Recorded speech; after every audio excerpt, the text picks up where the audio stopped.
Alhamdulillahi Rabbil Alamin.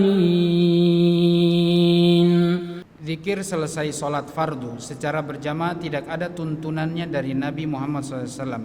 Tapi ada hadis Nabi riwayat Bukhari Muslim yang menyatakan boleh atau dibolehkan berzikir dengan suara keras selesai sholat fardu. Bagaimana menurut Ustadz? Kalau hadisnya riwayat Imam Bukhari dari sahabat Abdullah bin Abbas, bahwa Abdullah bin Abbas itu mendengar Rasulullah kana Nabi sallallahu alaihi wasallam kana dzikru ba'da salati ar-raf'u bidzikri ba'da salat fi salatil maktubah atau kama qala radhiyallahu taala anhu, bahwasanya setelah sholat berjamaah Rasulullah sallallahu alaihi wasallam itu mengeraskan dzikirnya. Mengeraskan apa? Raf'is saut, mengangkat suara. Mengangkat suara setelah berzikir.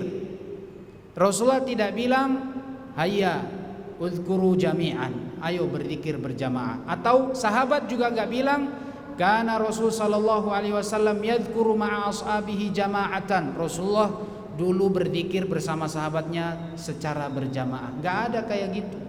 Abdullah bin Abbas bercerita bahwa beliau mendengar zikirnya Rasulullah setelah sholat itu dikeraskan. Tapi kata Imam Syafi'i sendiri, nanti kita akan bahas dalam kitab Imam Syafi'i juga mengatakan bahwa yang dilakukan oleh Rasulullah itu ahyanan, kadang-kadang, bukan terus menerus. Antum berapa puluh tahun antum zikir kerasin terus, sampai mati gitu terus. Itu bukan sunnah. Sunnahnya kadang-kadang. Kayak seperti anak kadang-kadang dikerasin, kadang diam. Zikir dalam sendiri aja. Kadang dikerasin. Karena memang begitu. Tuntunan mengeraskan zikir bukan mengajak dan berjamaah.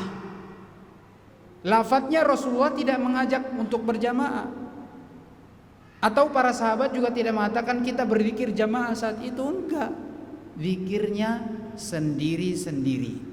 Cuman Imam Syafi'i mengatakan kalau imam dianjurkan mengeraskan zikirnya. Jamaah enggak. Imamnya doang mengeraskan zikirnya supaya ta'liman, sebagai bentuk pengajaran kepada mereka. Kalau jamaahnya udah tahu, sudah terpelajar semuanya, nggak perlu pakai jamaah-jamaah, nggak perlu diikuti keraskan. Itu kata Imam Syafi'i. Kata-kata beliau itu sebagai ta'lim kepada jamaah saja. Kalau sudah tahu berhenti, nggak ada lanjutannya. Bahkan Imam Syafi'i juga mazhabnya begitu. Seharusnya kita tahu, belajar tuh mazhab Imam Syafi'i. Kata Abdullah bin Abbas, kana raf'as sauti bidzikri ala ahdin Nabi sallallahu alaihi wasallam fi salatil maktubah. Bahwasanya mengangkat suara di zaman Rasulullah sallallahu alaihi wasallam, yaitu setelah salat fardu, setelah salat maktubah, mengangkat suara. Tapi itu sekali lagi cuman kadang-kadang, enggak terus-menerus.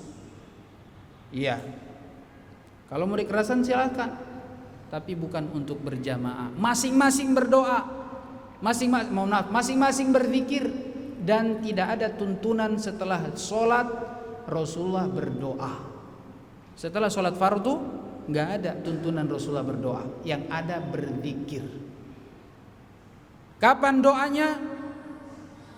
Yaitu pada waktu-waktu yang mustajab. Kayak tadi, antum berdoa di saat antum sunyi malam hari, lagi safar, antara adzan iqamah, lagi puasa, lagi terzolimi, antum berdoa pada waktu-waktu itu supaya dikabulkan doa antum, karena itu yang mustajab. Jadi ini jadi lafadz Imam Bukhari, Imam Muslim tidak sedang mengatakan Rasulullah itu berjamaah, mengangkat suara.